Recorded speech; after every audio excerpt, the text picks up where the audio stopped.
Welcome to CalCast, your Create International podcast.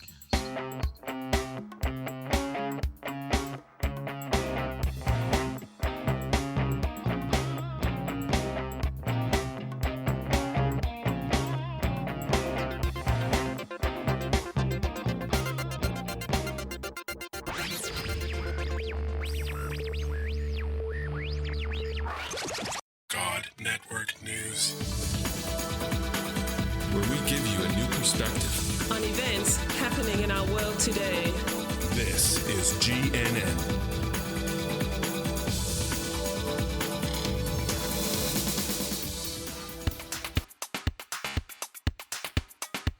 This is God Network News, episode 113. Welcome, GNN fans, to another episode of God Network News, the podcast that tells you what God's doing around the world. Not what CNN tells you, but what GNN tells you is going on in the world. If you're tired of listening to all of that crisis network news and you want to hear what God's doing, well, give us a listen.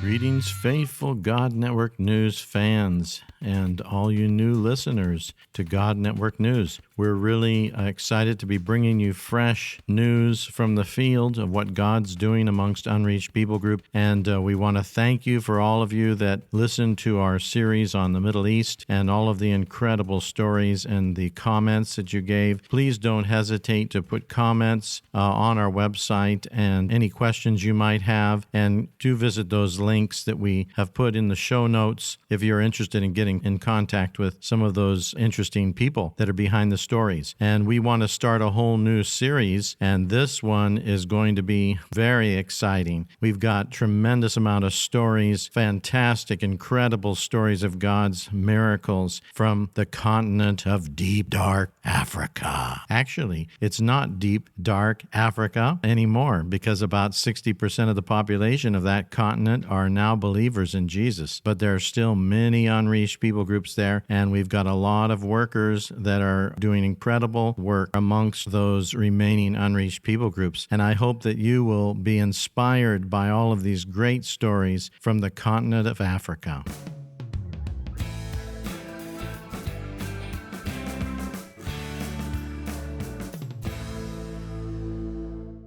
Greetings, God Network News listeners. Here we are for another awesome story from the field. We're here still in South Africa, gathered together with some incredible people that are doing amazing work amongst unreached people groups. And today we have a brother named Fred who's doing some incredible things and working with teams that are doing work amongst unreached people groups here in the southern part of Africa. And he had a story that he wanted to share with us, and it's a pretty exciting story. So Fred, why don't you just tell us what you can, what you're able to about yourself, and then let us know about the story. Yes, my name is Fred. For 13 years, we worked amongst the Yao people in the northern part of Mozambique. It's a Muslim people group, but really the movement has taken off after we've left. So in that village and surroundings, we've seen about 900 Muslims come to the Lord. Wow, praise the Lord. And this is amongst the Yao people. And one day at that village, a visitor came from another tribe.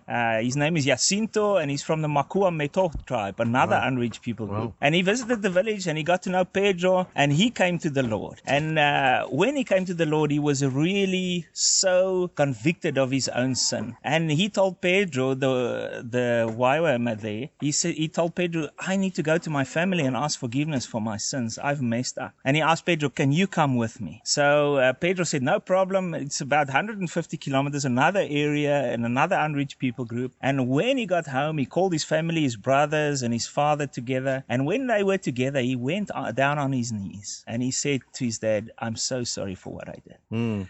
He, on his knees there, he just repented of the sins that he did and the shame he's brought on the family. And he cried and his dad cried. And it was such a God moment there.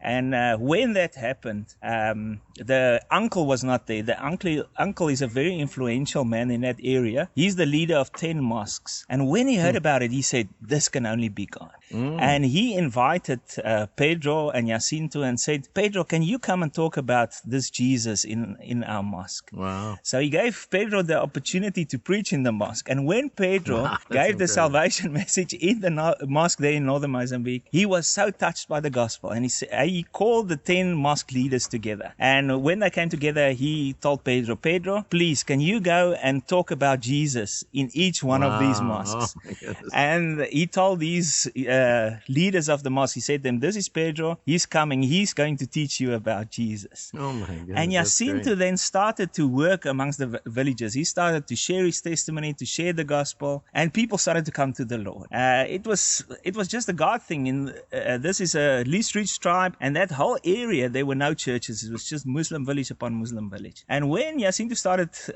sharing the gospel, of course, this has repercussions in the village. And one day after they were together in the mosque, one Friday, the guys just came for Yasintu and they grabbed him and they started beating him. My. And someone had to intervene to actually save his life. And the chief, the whole village was in turmoil, and the chief actually wanted Yasintu to lay some charges against these people. And Yasintu, he was really shocked by all of this. And we took him out for the village for some time. And I was there at the training just before he went back to the village. And I said, but Yasintu, are you going back there? And he said, when you work in the field with a hoe, sometimes you will hit your toe and it will bleed. But that's because you are working. I need to go back to my field to work. Wow. So he went back to that village. And the chief wanted him to lay a charge, but he went to the man who attacked him, who led the whole group. And he said, I'm not going to lay any charge to you. I forgive you. And then there was no more persecution. They just left him alone. They respected him. Wow. And he preached the gospel. Now we have second and third generation fellowships there. Praise because the of Lord. Yasintu's group. More than 60 people have come to the Lord in that village and even in other villages, because those people, those disciples of him are also making disciples. Wow. So after about another year or so that he worked, 3 years in total after he came to the Lord, Yasintu really felt for another area where there are no churches, amongst another people group. Wow. So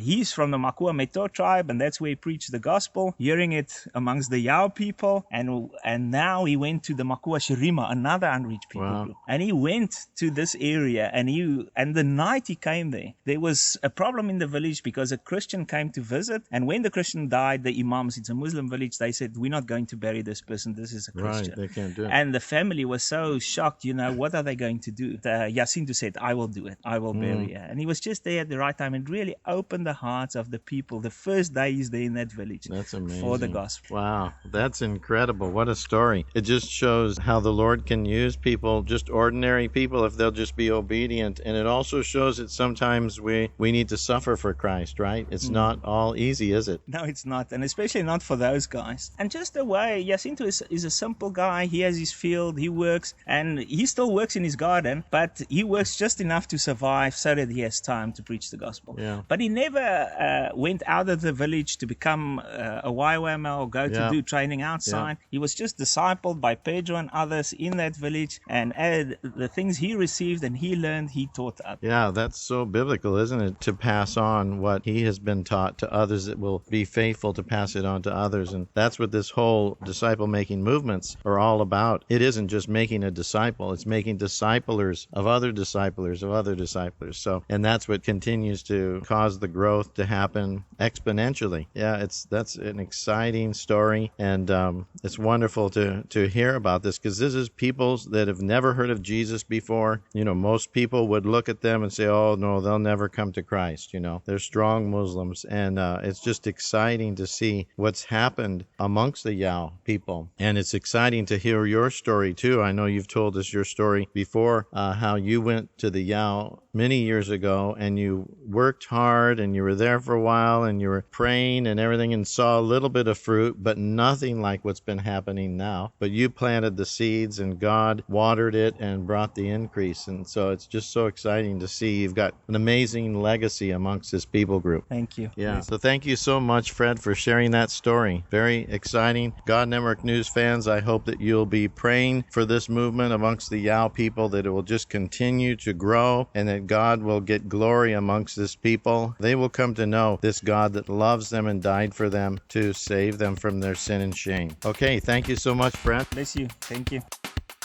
If you enjoyed this episode, please consider donating to help us continue to bring exciting stories fresh from the field. Visit our website at godnetworknews.com and select the PayPal link on the right side of the page, or consider becoming a Patreon partner to receive access to more valuable materials exclusive to our members.